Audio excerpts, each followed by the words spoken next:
পেহেলগামত প্ৰাক সন্ত্ৰাসবাদীৰ আক্ৰমণৰ পাছত প্ৰত্যুত্তৰ হিচাপে ভাৰতীয় সেনাই যি ধৰণৰ আচলতে যি শক্তি দেখুৱালে সেই শক্তিৰ পাছত মই পোনপটীয়াকৈ আপোনাৰ ওচৰলৈ আহিছোঁ যে গোটেই প্ৰক্ৰিয়াটোত বা ভাৰতে যি শক্তি দেখুৱালে বা যি আক্ৰমণ সেই আক্ৰমণৰ পাছত আপোনাৰ প্ৰথমটো প্ৰতিক্ৰিয়া কি হ'ব? এই প্ৰথমটো প্ৰক্ৰিয়া হ'ল পোনপ্ৰথমে এইটো ভাৰতীয় সেনা বাহিনী আৰু সম্পূৰ্ণ ভাৰতবাসীৰ কাৰণে বৃহৎ সফলতা, যিহেতু 22 এপ্ৰিলৰ সেই ভয়ানক হত্যাকাণ্ডৰ পিছত এইটো এটা প্ৰত্যুত্তৰ আমাৰ সম্পূৰ্ণ ভাৰতবাসীৰ ফালৰ পৰা পাকিস্তানকে হওক বা পাকিস্তানৰ বেক টেৰৰিষ্ট সন্ত্ৰাসবাদীয়ে হওক, যিসকলে এনেকুৱা জঘন্য ঘটনাটো সম্পন্ন কৰিছিলে।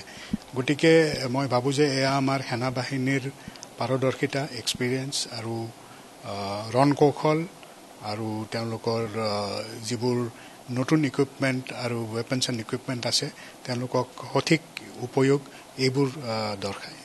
এয়া মাত্ৰ আৰম্ভণিহে, আৰু যদি আগবাঢ়িবলগীয়া হয় কেনেধৰণৰ শক্তিৰে ভাৰতীয় সেনাই প্ৰত্যুত্তৰ দিবলৈ আচলতে প্ৰত্যুত্তৰ দিয়াৰ এটা শক্তি ভাৰতৰ হাতত এতিয়াও মজুত?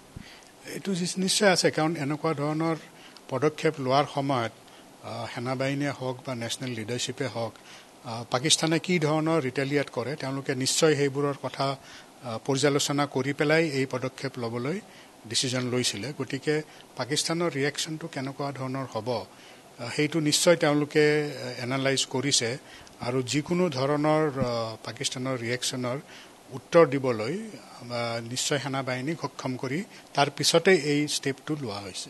এটা কথা সুধিব লাগিব, যিহেতু আজি মক ড্ৰিল আছিল, গোটেই দেশত ৰাজ্যসমূহত মক ড্ৰিল আছিল, কিন্তু তাৰ পূৰ্বেই নিশা 1:44 যি আক্ৰমণ সেই আক্ৰমণ হ'ল। গতিকে এক প্ৰকাৰে পাকিস্তানী আচলতে সেনাক বা আচলতে পাকিস্তানক এটা চক্ৰান্ত বা আচলতে সুপৰিকল্পিতভাৱে এনেকুৱা ধৰণৰ এটা আক্ৰমণ কৰা হৈছিল।